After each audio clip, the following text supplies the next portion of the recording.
A week has passed and Lael was already tired of waiting. They've been practicing all day and didn't go anywhere. Nale had helped him get better with fighting techniques, which wasn't hard because he used to practice kickboxing. Lael couldn't beat him yet, though. He was focusing on improving weaponry, even if he was already good with a gun. Edath had been helping him with knife tactics. Simon would only teach him how to have a good self-control, mocking him all the time. Lael was getting impatient. After eating lunch, he waited to finish his meal to speak with them. I don't want to be pushy, but when do you think we could go to the center? He wondered what was happening with his teammates so far. Everyone stopped joking around to look at him, and then look at each other. Simon only scratched the back of his head while Nale looked to Edath. Soon. She was with an inexpressive face, which made it hard to understand what she was thinking. All right. When do you think that might be? Maybe in a week. Edath shrugged and stretched her arms above her head, yawning. Lael bit his lip. Don't you think that might be a little too late? Simon looked away and stood up, walking towards the house, excusing himself by saying he had to continue to work on the new creation, which no one knew what it was. Who knows? I mean, I'm stronger now, and I've tried to improve and give my best. I believe I could. Oh, you believe you could defeat anyone, right? This girl can really piss me off sometimes. I believe we could. He replied, looking at Nale and towards the house, where Simon should be. He looked at her then. Edath tilted her head and stopped smirking. Lael had the feeling she wasn't expecting that reply. After some seconds, she stood up and clapped her hands. Very well. If you think we can, then let's go. Lael opened his eyes widely for a second, surprised by her approval. Her face seemed to be normal, but Lael could see she was excited, which made Lael feel more uneasy. Uh-oh. She's being driven by adrenaline again. Nale had the same expression of confusion as Lael. He shook his hands, and then he put his index finger near his chin, and with a descendant movement, he closed the same finger only to stretch his thumb and pinky finger. What? Really? Edath only chuckled and turned towards the house. Hey Simon! We're going to the center right now! Prepare your stuff! In a few seconds, Simon popped in the entrance with the same confused expression as everyone else. What? Edath? Did you steal from my wine stash? Nah, Lael here believes we can defeat everyone that can show up in front of us. Simon scratched the back of his head again and sighed, making a tired face. Yeah, we're superheroes after all. I'm serious. I haven't even finished the new thing.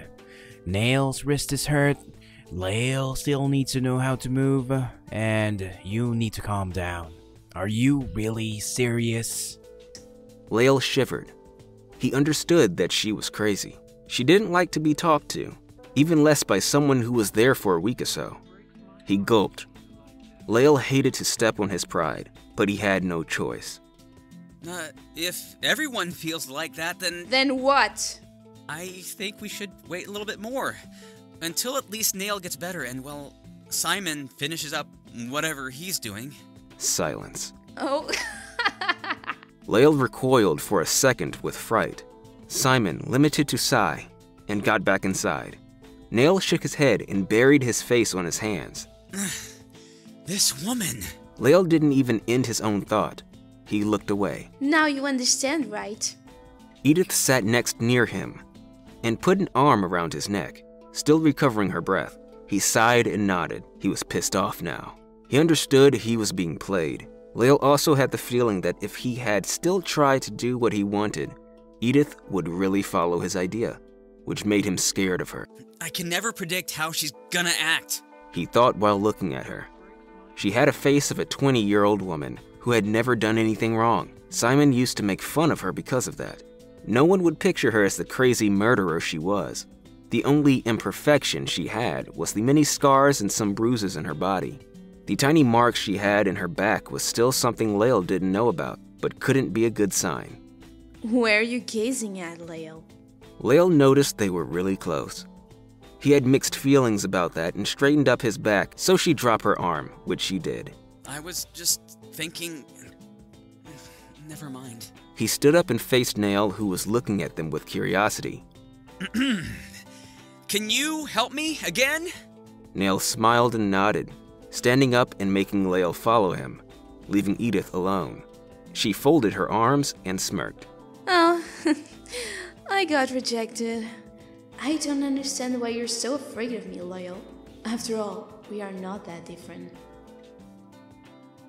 Lael woke up to Nale quietly shaking his shoulder. He knew that the first turn was over, so he was supposed to carry the second one in order to let Nale rest. Simon also woke up so that Edath could sleep. They decided to have 2 people awake for now, in case something happened, as Lael was still a lost merch. Edath and Nale were unusually happy, which made Lael frown and Simon sigh. Come on, guys, not again. You know you shouldn't do that when we're taking turns at night. It's not like we weren't paying attention to... Edath joked, making Nale smirk as well. Lael looked surprised at both of them. Wow, Nale. I've never seen you acting like this. And I thought Edath was into Simon. But I guess I was wrong. Again. After they switched, Lael and Simon sat on the bench outside. Oh, God, I barely slept. I couldn't even stay quiet. Lael simply chuckled, unsure what to say, while looking at the bench they were sitting on. He had learned that that bench wasn't an ordinary one. It had an electrical device that was hidden behind it, which they had to grab it and turn it on as long as they were on shift and turn it off when the shift was over. If they saw someone or something suspicious, they could press a button and had to activate it. But in the case they got shot or injured, it would also activate and make some of the underground bombs explode, waking up the ones that were inside the house. The bombs were localized in strategic places so no major harm would do to them, only to the unwanted visitors. Of course, all of this was thought by Simon. Simon was visibly tired. He had been too restless a couple of days before because of the new thing he was working on. I believe you probably would feel better if you'd rest. It's all right for me to take the shift alone. Really. Nah, I'm all good. Lael thought it was weird being nice to someone who was always making fun of him, but he had no choice. He never knew exactly when that guy could go berserk again. Lael noticed he didn't have much energy to tease him like he used to. A few moments later, Lael noticed Simon had fell asleep. Lael shook his head and quickly turned off the device as he knew it had an internal 3-second silent countdown that would make the bombs blow up if the user wasn't pressing the presence button, as Simon called it. If I wasn't here, we'd all wake up to the sound of explosions. He looked around. If I wasn't here... Lael was getting closer to those guys in only a week and a couple of days than most people he was friends with. Damon, Martha, Julian, Carver. The names of his teammates along with their faces popped up in Lael's mind. He felt guilty for getting too used to Edath, Simon, and Nale, while not being able to do anything for his teammates. Run! Lael quickly looked to Simon and then towards the house. Everyone's asleep. Lael was panting. He felt adrenaline running through his body as an idea popped up in his mind. A crazy, nonsense, and dumb idea. What if I would grab some weapons and sneak up to the center? I could try to find where Martha and the rest are. Lael bit his lip. It was the most reckless idea he ever had. He sure seemed to have a death wish. I don't know the center that much at all. I can only even barely understand some of the main spots from Nale's drawings, but... His legs were shaking with indecision. He closed his eyes and took a deep breath. Follow your instinct. It's always worked that way well for you. Lael opened his eyes. He was decided. I have nothing to lose. It's not like these guys are trying that hard to save them anyway. I mean, they didn't know them that well after all. I just can't let this feeling of impotence weigh on my mind more and more as time passes. I have to do something. Lael wasn't sure what he was going to do, though. He quickly turned the device off and looked at Simon, who was now snoring softly. Aiken stood up, without making any noise, and put his hands in his pocket. He still had the small blade in his pocket. Good. This is enough if I have to fight someone. He knew which directions he had to go. He had memorized it when he first got kidnapped by Edath and Nale. Lael had a pretty good visual spatial memory. Those maps drawn by Nale were enough for him to know where to go. He began to walk towards the forest when he looked back. Simon was still there, sleeping. He felt a weird feeling inside him, leaving them behind. But it was no time for that. As he continued to walk until he no longer could see their house, he felt sorry for not leaving a note behind telling them what he was going to do and thanking them in case he couldn't come back. He imagined that they wouldn't probably want him back after he disobeyed them. 5 minutes passed. 10. 15. After almost 20 minutes of walking inside the forest towards the center, he finally could see a bit of the civilization. He grinned. I actually made it. He was still hiding as he got closer, observing the area. At that time of the night, there was actually quite a movement going on, which surprised Lael. He thought most people would be asleep by then. He bit his lip. I guess I was wrong about that. He scratched the back of his hair, unsure what to do next. It was not like he couldn't be walking around town. He was afraid to. He didn't know what to do then. He noticed some drawings wanting some masked people to be found out and killed. Lael then understood those same masked people should be Edath and Nale, as the masks were pretty similar to the masks used by them. It was the only paper with that drawn, and it was already next to the trash, which means that the only person who was trying to find them was already forgetting them. It also meant they didn't care about Lael at all, which was good. Lael decided to keep quiet for a little longer as he was observing the inhabitants. They're just doing their normal tasks. Drink, laugh, cry, fight, kill, scream, run. But of course, the business has never stopped. Aiken shook his head and took a deep breath to calm himself. He was getting unsure if he should really be there, and thought about going back. Hopefully Simon would still be asleep and no one would notice he left. But then he noticed Martha and Damon with their wrists tied up with a rope, which was pulled by a tall man. Lael opened his eyes widely and rubbed his eyes to make sure he was seeing what he was seeing. He couldn't call them. He followed them with his eyes. He then noticed that there were other soldiers behind them that also were on the ship. He didn't see Carver or Julian. I wonder where they are.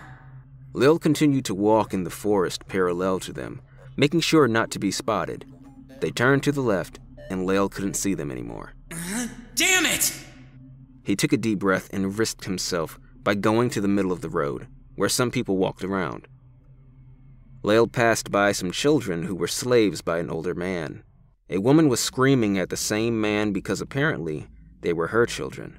Lael could finally see them again, and decided to follow them while keeping his distance. To his surprise, no one bothered him nor looked at him. Aiken was following them for a minute now when they finally got inside a hut. He got near it, but not too near, so whoever was watching him wouldn't realize he was following them. Instead, he continued to walk like he was going somewhere else. He then looked over his shoulder but didn't notice anyone really interested in his behavior. Lael decided to walk back near the hut, but this time he circulated it from a blind point, which meant people wouldn't notice his presence. Aiken decided to attempt to hear what was going on inside the hut. I can hear what I assume to be that tall man talking to someone. I can't really understand what they're saying, since they're speaking so low, but I can't hear Damon or Martha. He tried to get even closer. Well then, ladies and gentlemen, we're going to prepare you for the show. It will be starting in just a few seconds, so be ready. Show? I have a bad feeling about this. Lael heard some movement inside the hut, and then the woman got outside. Everyone! In less than 1 minute, we will have a new round of our favorite show, Who is Going to Die? We need you to place your bets, as our strong fighters will have to kill or be killed. What? She surely can't be talking about... He suddenly noticed the tall man looking right at him. Lael froze. The man walked towards him with a smirk and grabbed the back of his neck, pulling him in the direction of the hut's entrance.